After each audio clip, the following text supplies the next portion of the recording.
What is up, everyone? Hello and welcome to ROG Sidequest. Guys, we've got a real special treat here today as we have Matt Heafy of Trivium, the band, joining us. Matt, welcome. Thanks so much for having me. Absolute pleasure. It is a pleasure. Now, you've actually been on the ROG stream team for quite some time now, a few years? Very long time. I just pulled up the dates. I started streaming. Oh, no, I just had it. Then I scrolled away. Let me get it exact because I have the exact dates of when I started streaming and I can connect the dots of everything. Oh. Okay, so I started on Twitch 3/27/17. Okay. My first day, I made like $20 and I was like, this is crazy. It was 5/7/17. And I restructured my Twitch 1/17/18. That's basically when I started adding in a lot of the music stuff. But it would have been, so I started streaming on 3/27/17 and I didn't really know what I was doing. I was streaming a PS4 onto Twitch from PS4's thing using an iPad. There was like 5 to 7 people watching me. Didn't really know what I was doing. Wasn't really engaging that well. I was secretly recording our record, The Sin and the Sentence, in California, and one of my good friends who works for Blizzard, he invited me over for a house party. I was like, oh, this is a laptop. This is an Asus laptop. I've never really gamed on this. He's like, really? I was like, yeah, not since I was a kid. I played StarCraft a little bit on PC, Nice. but when I was in elementary school, middle school. And so I played Overwatch in this thing, and I actually did pretty well. I took a picture and tweeted and added Asus, and I said, hey, I've never really played PC before, but your stuff's pretty good. And then I got a contact back from Asus. They're like, hey, we'd love to work with you. We know you're just getting the streaming thing. What do you need? I was like, I don't know. You tell me. So they sent me Zephyrus, and I've been using that same Zephyrus for the last 3.5, 4 years. And Asus was the first company to take a chance on my stream, like the very, very first one. So they took a big gamble, and thankfully I've been making y'all proud. Cool. Now, which Zephyrus do you have, out of curiosity? I have the original, but now I've got the Duo. We tried the content creator one, the 4K one, but then the one I game on is going to be the 300. Yeah, better refresh rate. Yeah, which I haven't brought out yet because that's like my touring laptop, but that Zephyrus still crushes. Like, it's still fantastic. Yeah. The first gen one, I use that every single country in the world.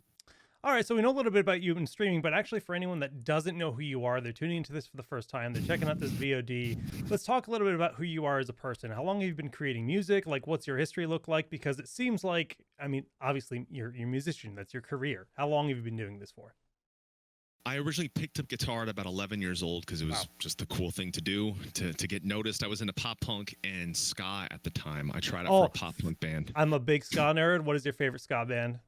Real Big Fish was my first introduction to ska. Real Big Fish, Less Than Jake. Yeah, okay. Those are my. Yeah, I came in right. The 90s. Okay, that's good. Yep. I came in there. So I tried out for a pop punk band. My tryout song was "Damn It" by Blink-182. I tried out, thought I made it, and never got the call back. I was like, all right, screw guitar. I'm done with this. Like, I wasn't good. I couldn't play "Damn It."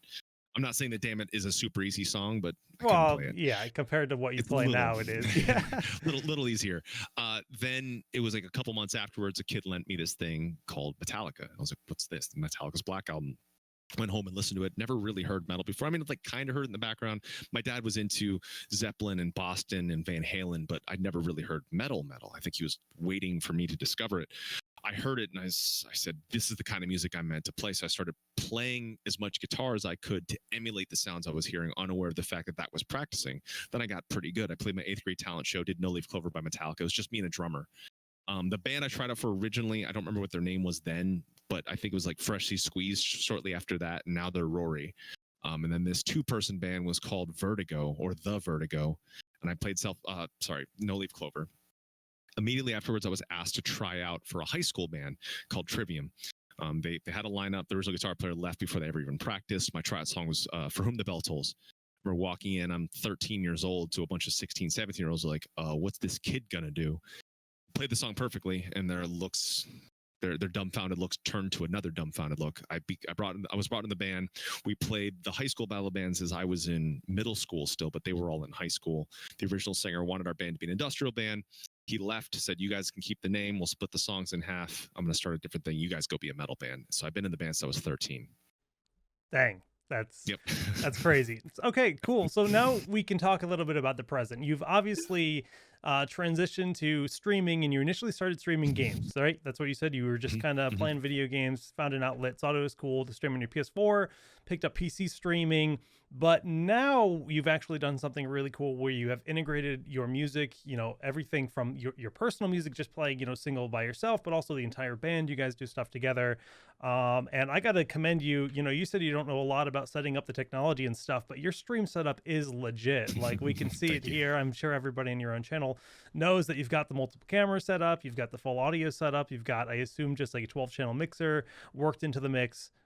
It's impressive. It looks great. Thanks. And actually, that clip is me texting at the same time as playing and Oh, singing. what a legend. That's me texting with my right hand as I'm reading and playing and singing. See? But the reason why it's so technological, I got to give it up to my mods. My moderators have taught me so much, especially Deformance. I mean, I trust him so much, and I don't recommend anyone do this with anybody, but I trust him so much that I basically open up TeamViewer and will walk away as he optimizes my computer. And he'll have to walk me through the setup. So he helped me get this set up really great. So it's thanks to him. And then I've got Sal and Trivium Memes, who are my YouTube editors, and I've got a lot of people to help me for the tech stuff and for just the general stuff. So I think Dakota's laughed once. He's like, dude, you have more mods than I do. And this is when I had an average viewership of like 150 or so, and he was at like 15,000. And he's like, you have more mods than I have, which I don't know. It's if you trust your community, man, secure. you got to award them. Yeah, that's they're. I mean, I won't go because it's not, and I'm not saying this to be humble. I'm not the best musician on Twitch, and I'm not in the biggest band, nor am I the best streamer. I'm the best Matt Heafy at all Matt Heafy things. But I will say that my community is the best community on Twitch. I can confidently say that.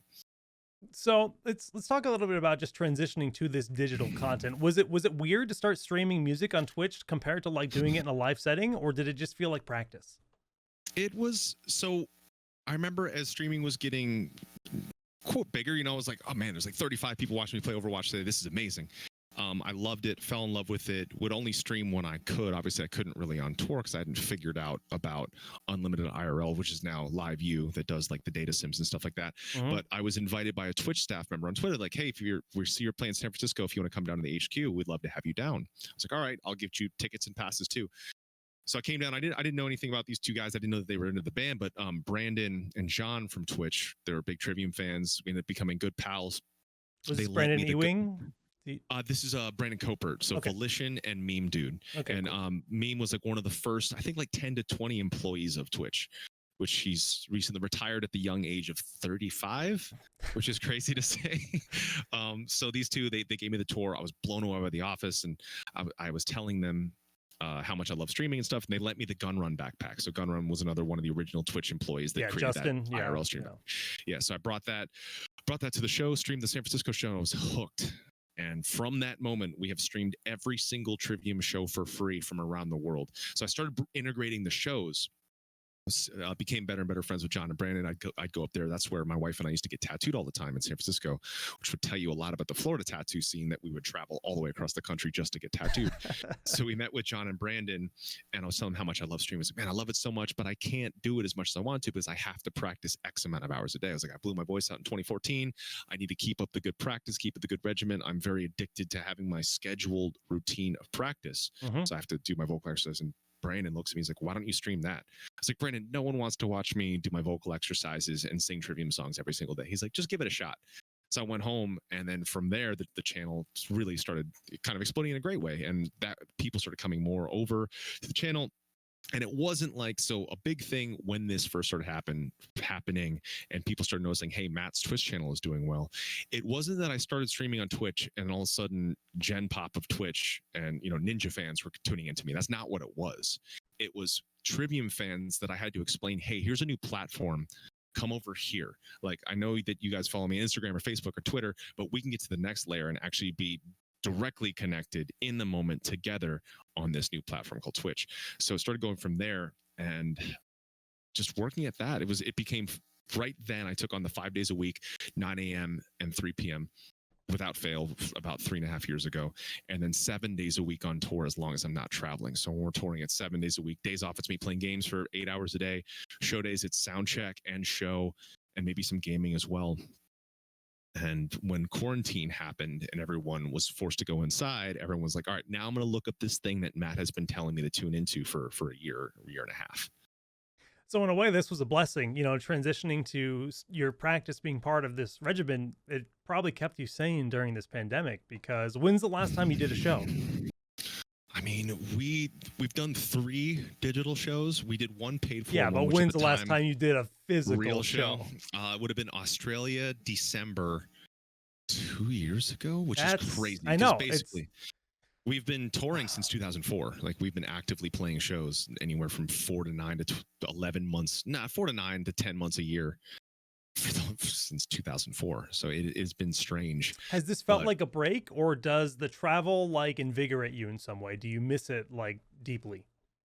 I miss shows and I miss days off in new countries or different countries other than my own. I'm always having flashbacks of like an old beer pub Right. in Germany, or walking around the streets of Japan to find the best ramen shop. And it's like, I'm always thinking about those things. That's my favorite things about touring, is playing the shows and being in these incredible places from all around the world. My least favorite thing is sitting on an airplane, Yeah.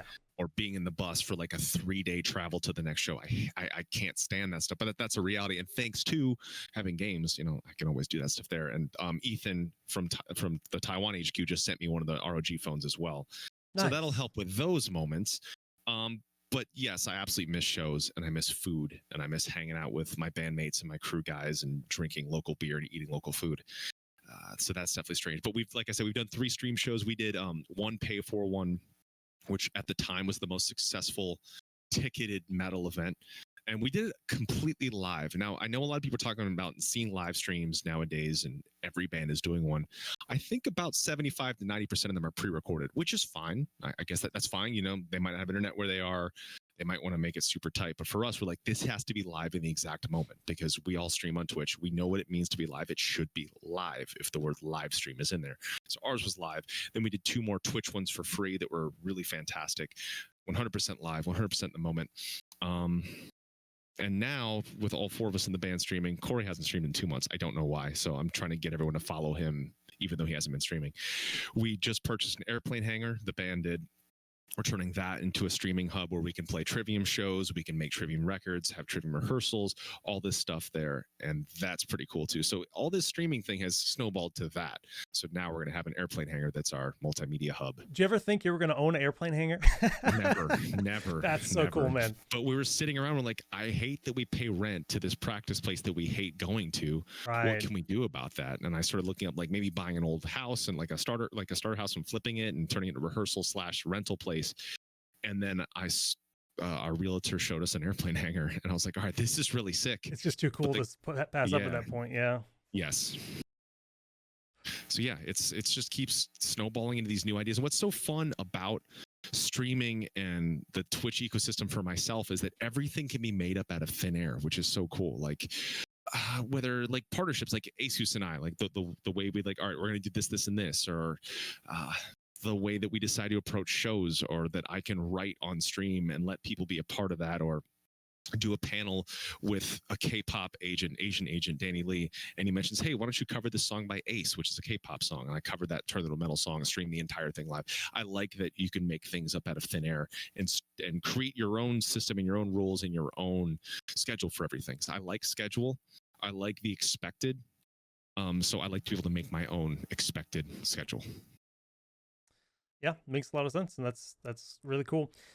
Just kind of talking about, making this part of your routine. You took your practice and you brought it digital. Was that something that you would recommend all other musicians try to do if they're just trying to? Because we talk about the pandemic, we talk about the lack of really being able to monetize live shows, and that's how a lot of musicians get by. This is a good way to try to make end. And would you say that this is something that's easy to get into? For me, the path was different. What I've been saying, I said it right before our thing started, that how cool it is so many musicians are able to start it now and pretty much have a good viewership, like, out of the gate, which I love to see. It's because people are starting to understand this a lot more. It was as difficult as it was starting a new band for me when I first started streaming. And really? Okay. Like, there were good highs, and then there'd be big lows. I remember when we go on tour, the first show would have like 700 people, and the next day would have like 100 people. I'm like, why is no one watching this free show with soundboard audio tied to it? So it really is back to it's so hard to port your fans from one thing to another, and to explain an entire new social media takes a while to get people into that. Well, I've do you talked to do many you think that'll get music. better with time? Do you think that now that we have like this music spot on Twitch and Twitch is becoming more of a place for creative arts as a whole and not just gaming, do you think that'll remedy itself with time? I think the proof now is all the musicians jumping in here on Twitch now, and that they're able to get a fan base pretty quickly because their fans understand what it is because they've been hearing about it more and more. Right. So I think it has gotten easier. But still, like, let's say if I've helped with a couple companies like as esports consultant, which I never thought I would ever have that kind of gig either, but I've been able to make that out of thin air since I understand what it is. Like I understand this ecosystem to explain like the porting of their fans to a different platform, like people that aren't music fans, aren't metal fans, like how difficult it is and how much work it does take to get them over. I've talked to some musicians who absolutely just want to jump in, love it, get it, understand it, want to show every minute of their life. I've talked to some who are like, hey, if I stream my shows for free and my sound checks for free, doesn't that de-incentivize people to want to buy tickets to see a show? To my argument, I was like, that's cool if you feel that way, but I feel like it makes people, there's nothing that will ever simulate a real live show, at least for metal. Other genres, sure. Metal, never. You have to actually be there to know what it feels like. That live energy is half the experience for sure. Yep. I feel like that pushes people. And some bands, I mean, it's all kind of relative. I need to be kept accountable to keep my practice up.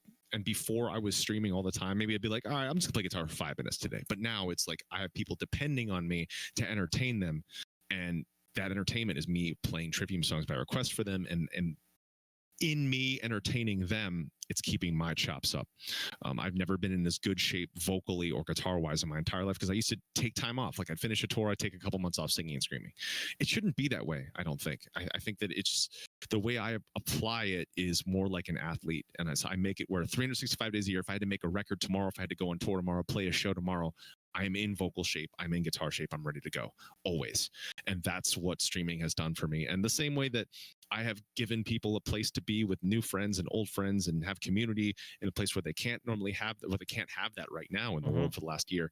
They've done the same thing for me. They've kept my spirits up. They've kept me in shape for what I need to do, kept me feeling creative, and have kept me feeling good in the same way that I have for them. You mentioned esports consultant. What kind of esports do you like, and where did you first fall in love with esports? I guess for me, it's more, sorry, I kind of blanket termed it by accident, but like, so like esports and streaming in general, like explaining how to set up a channel, how to stream, but also like teaching them games. So for me, early on, it was StarCraft 2, like watching that. Like the MLG days, like early 2010? Yes, like I was really into that, especially I found out a lot of times in competition in South Korea, they'll have Trivium playing, which is super sick. Wow. The one that I probably watched. Do you know what network? Was it like GSL? Did they use Trivium? Do you happen to know? I think it was GSL. I think so. I think so. I'm a big StarCraft nerd myself. So. I love StarCraft 2 so much, man. It's been a long time since I played. I think I'll be terrible. Same. It's still fun to watch though. Yes. Overwatch is the first game I got into streaming. So it was Overwatch. Basically, when I get into something, I feel like I have to stick to that one thing and I can't really do too much else. So started there with Overwatch, then went to Fortnite for very hard. Like I was super into Fortnite, big fanboy of like Dakotas. And I hit him up one day. I was like, hey, would you ever play Fortnite with me? Let's do it. So we played together for, on and off for like a year or so, or maybe even longer. So we still good buddies. We'd meet up for lunch every freaking week. But for the last year, we haven't been able to, unfortunately. Right. Then went back to Overwatch, then to Valorant super hard. So I really do enjoy watching competitive Valorant because it's like how CSGO is for a lot of people. But for me, I didn't follow CSGO at that time. So getting into Valorant is like me getting into CSGO for the first time. And now it's been shifted to Call of Duty. So I've been kind of like that. I tried Fortnite again recently and I got motion sick. I was like, I don't have it anymore. I'm too old now. So Warzone seems to be the game that you stream. A little bit of Valorant here and there, but primarily Warzone. It's now 90%. 90% Call of Duty, and of that, 75% Rebirth. I don't know what the pros angle or the thoughts are that they are on Rebirth, but I know I'm not good enough for Warzone to hang yet. So I figure if there's just tons of gunfights in Rebirth, it'll help me get better whenever I have to go into Warzone. Yeah, just a lot of skill up. That's fine. If that's what you're having the most fun with, then that's what you game. Yep. But as a kid, it was GoldenEye. It was GoldenEye and Modern Warfare 1 and 2. Those were like the main shooters that I grew up with. Okay. But I miss GoldenEye. I wish GoldenEye was as big as CSGO is. I'd be very happy about that. Yeah, man. Can you imagine if we had Twitch as kids, it would have been a whole different ball game. It would have been so amazing. And I remember as a kid too, I would always have my mom film on VHS, the giant camcorder, whenever it beat a game. So that was like pre-YouTube gaming clips. That was pre-Twitch. Your mom's a legend. Yeah, she is. Every game, like, Mom, I'm about to beat this game. It's like every Mega Man, every Donkey Kong, every Mario, every Final Fantasy. Yeah, and I think my sister has all those tapes too. So we gotta digitize those and make a side business or something. So from the beginning, at 11 years old, you're holding a guitar, playing guitar. You've been gaming. Your mother's been recording your gaming career as you complete games. I mean, whether it's just a personal hobby or whatever, you've married that perfectly on Twitch and created your own community. And your community is thousands and thousands strong at this point. So, man, I mean, I it's not easy to give someone advice, but I think if you just had to tell someone one bit of advice as to like their starting point, if they wanted to try to mimic what you've done, what would that one bit of advice be?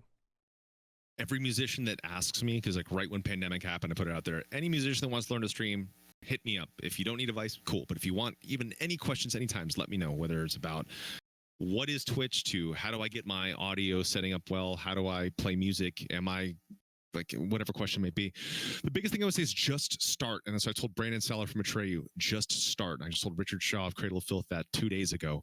Don't be like, when I build my stream room, when I build my stream rig, start on your laptop with a webcam, with just the webcam the microphone that's built in your laptop. Now build your audience a little bit as you go, and then you can be live as you correct your rig even more so. I mean, there've been so many streams where either bringing in new audio into this or setting up new stuff, setting up new rigs. I'm just streaming it, and people can see that different side of frustrated dad not understanding what the hell's going on. And that adds another value level. So I always say to just start. Your stuff can be upgraded as you go. I mean, if we look at some of the old clips of this channel, it was pretty rough. It looked pretty rough, but you all have to start somewhere. Yeah. It is a lot of work. It's a lot of work. You'll have to really bank on your current audience. So if you're in a band or you're a musician or you're someone who has any kind of following or even just a bunch of friends, you have to bring them to your channel. It's not a matter of just going there and expecting people to know who you are. Because still, my channel is probably, I know I like to use percentages a lot. I don't know if they're accurate. My channel is probably 75 to 85% people that were Trivium fans first who never watched Twitch. But now it's actually, I'm starting to meet a lot more people that that the rest of that 75, they're discovering the band through your stream, which is through there. Yeah, we've got some people that discovered me through me playing with Dakotas, and cool. People being like checking it out from there, from Dakotas talking about us, or maybe from QuakeCon or from GlitchCon, whatever it may be. People coming over, which I think is very, very cool. Yeah. We were talking about your Zephyrus. Have you integrated that into your actual music creation as well? The Duo, yes. The Duo, I've messed with that a little bit. I love the dual screen on everything. For me, I usually need to push my audio out from a different system into the Zephyrus to do that. What I do with the Zephyrus on tour, and I look forward to doing with the double screen, because I used to just like tape my cell phone against the hotel lamp or the dressing room lamp. Now with the dual screen, I can have all the alerts and all the chats in the small screen and be up here. So when I'm on tour, I'm using the Zephyrus. If it's music based, it's me in a practice amp. It's me in like a day room, a hotel room, or the dressing room, rehearsing directly to it like this, kind of like a baby version of my mainstream. Because my rig at home is the GL12CM. Nice. And Ethan and Eric said that this year I'll get a different rig, which is gonna be awesome. Oh yeah, I hope it's that GA35. I think that's the GA35 is a little bit bigger. That's what I have that's on the my big desk. boy. Yeah, I want that. That's what I want. Well, the Duo is cool though, because especially if you're traveling, if you ever want to bring your stream on the road, you need that secondary display for Twitch chat, which is what I used to travel a lot for commentary. I used to be an esports commentator, so having that second screen is so essential for that. It's gonna be so good, because I would have it always just on a cell phone stand that would fall off or whatever it be. So that's gonna be great. And the Zephyrus is usually the main thing. It's for me. It's for gaming streaming on tour. Yeah. Cool. And then home is the GL12, and the backpack is the one that handles all the shows. That's the one that I stream all the shows from, because I'm able to get an audio feed directly into it. Yes. Yeah. So that's how I'm able to keep it consistent. I've definitely seen a lot of people ask, like, how do you keep streaming on the road? You can either build one of those, you can buy one of those. I bought mine from Unlimited IRL. And at the time, Unlimited IRL was the only company that you can get data SIMs for rent, plus the hotspots to rent or buy to stream all the time. They had full world coverage. Now that has shifted over to LiveU. So LiveU is actually the company that does the SIMs and the modems. And you buy that. Then you also have to get a server set up. So it's a lot of stuff. Again, it's just like, it's so much stuff. My room feels like a freaking hoarder's nest. And I used to be pretty OCD, but with kids in Brazilian Jiu-Jitsu, you can't really be too OCD anymore, or too clean. So it's just a mess. There's always a lot of stuff. You know, I think you've done a lot in the gaming and music industry already, but if you could pick one game to do a digital concert in, we've seen digital concerts in games like Fortnite, what game would that be? I think Call of Duty makes the most sense. I've always said it blows my mind because there are a lot of streamers, a lot of gamers that don't listen to metal, and that's really shocking to me. And when I'm on Twitch, it feels like not a lot of people know what metal is, or their surface level is just, I've heard of Metallica once, or like, hey, is Metallica the band that did Smells Like Teen Spirit? Like, that's kind of like the vibe, which is very strange to me because I've always felt gaming is for the underdog. Metal is for the underdog, and gaming, you shouldn't really be listening to anything other than metal. When I played a lot of stuff, whenever I play stuff that's more like cartoon graphics, Valorant, Overwatch, Fortnite, I feel like the general metal audience doesn't love watching those, but they loved the graphic style of things like PUBG, Call of Duty. So now that Call of Duty just happens to be my favorite game, I think that would make the most sense for a metal band to be in something like Call of Duty or Doom. I mean, one of my dreams in life is to score Doom. That is a dream that has been a dream forever. I mean, you look at our third record, we have a song called Tread the Floods. And I say, I'm knee deep in the dead, still waiting. And that's the difficulty level from Doom. So that's Doom's been a big part of my life. And I would love to get the freaking gig for that. I just don't know how to get it. I don't know how you get that. Have you played the new Doom Eternal DLC or Doom Eternal at all? I haven't played the new one yet. I haven't played the new one yet, but I played the one before. Yeah. I interviewed Hugo from Doom on my channel. I think it was like a week and a half ago. So I'm gonna start teaching him guitar. We both do jiu-jitsu. So maybe I'll slip my name in a hat somewhere, this mystery hat, to score Doom. Good luck, because that would be awesome. I hope so. I've got all the gear that you need to score Doom. I've got 8 strings, I have a 9 string on the way, and I've got a bunch of really weird sounding guitar effects. So I've got the stuff. You know, the last question I wanted to ask you was if I wanted to support a musician or a band or anyone, you know, during this pandemic as it continues to roll out, and it's got to be tough, really. I think there's probably so many musicians out there that are struggling. What is the best possible way that I can support them? See what that specific musician or specific band is pushing. Like for me, if someone wants to support Trivium or go further and just support myself, they'll see all these things I have. And whether if it's philanthropic support, I've got my Metal and Honey Foundation, which 100% of that money goes to the Arnold Palmer Children's Hospital under Orlando Health. That's here. If they want to specifically support me, they'll see all the avenues. Twitch is the main thing that I'm always pushing, or I'm pushing specific merch. And then if they want to support a band, it's streaming the hell out of them, buying their merchandise. The pandemic is very, very tough because, like, for us, we're not one of the biggest bands in the world. We're dead in the middle, in my opinion, as far as rock and metal goes. So we're the kind of band that has to keep hustling and has to keep working. Bands in the slot above us, they're doing fine. They've got plenty of radio royalties pouring in. They're still doing that. Like, they don't really have to do the extra stuff. I mean, I would want to do the extra stuff regardless, even if we were up there, because I like to have that constant connection. And it's the bands in middle and below that I really do fear for. So if people really do love their favorite bands, they should just keep following their socials and seeing what they're pushing that they want you to support. That's really the best way. It's the bands mid and below that I do really fear for during this, because for them, a live stream show is inaffordable to even put on. Like, ours was very, very expensive to put on. We bought all the staging, hired all the crew, had to get the venue, all that stuff. And it was a big risk. If people didn't buy tickets to that, we would have been significantly in the hole. But with Trivium, we've always been very careful with our money. We've always fed it in the pot and just paid ourselves monthly from there. We've taken but one raise ever since becoming cash positive, and that's purely just a health insurance stipend. So we've been very, very careful with our money, and that's why we've been able to buy the stuff for the live stream show. The live stream show is what helped us get the down payment, plus an SBA loan and a bridge loan to get the hangar. And now we have the hangar, and we can work from there. Very cool. And I'm super pumped to see you guys do content from this hangar at this point, because that is just going to be badass, for lack of better words. It's going to be so good. It's going to be so good. It's going to be so good. The place looks incredible too. I posted a couple pictures, but pictures don't really do justice. Like, it's what is it? It's just under 6,000 square feet. Wow. which is nuts. Jeez. And it's going to be 2-story. It's going to be freaking awesome. It's going to be so cool. Acoustics going to be fun to figure out in that space. Thankfully, we've got LMG, who's an incredible like local staging, lighting, sound company who's helping us spec everything out. So since we're building it from the ground up, it's going to be very easy to like have all the proper like insulation in the walls. And we just went there last Friday, and I thought it'd be like a quick in and out, but we're planning out where all the electrical goes, all the troughs for cabling, all the security stuff, the internet stuff goes. That took hours upon hours of just like sharpieing sawdusted floors. So it's like ground up. It's gonna be really fantastic. Well, I think the last thing is for you to just plug yourself so that everybody knows where to find you and the band as you guys continue to make awesome content. Thank you very much. Trivium is the band, so search that on every DSP. Matthew K. Heafy, MatthewKheafy, is me on Twitch, first and foremost. That is the most important. YouTube, Instagram, Facebook, Twitter. I even started TikTok to embarrass all of my young supporters out there because they can roll their eyes at their dad being on TikTok now. It is really funny seeing like, you know, I saw a great meme from, what the heck was it? It was a bunch of people, like a bunch of, I think it was from SNL.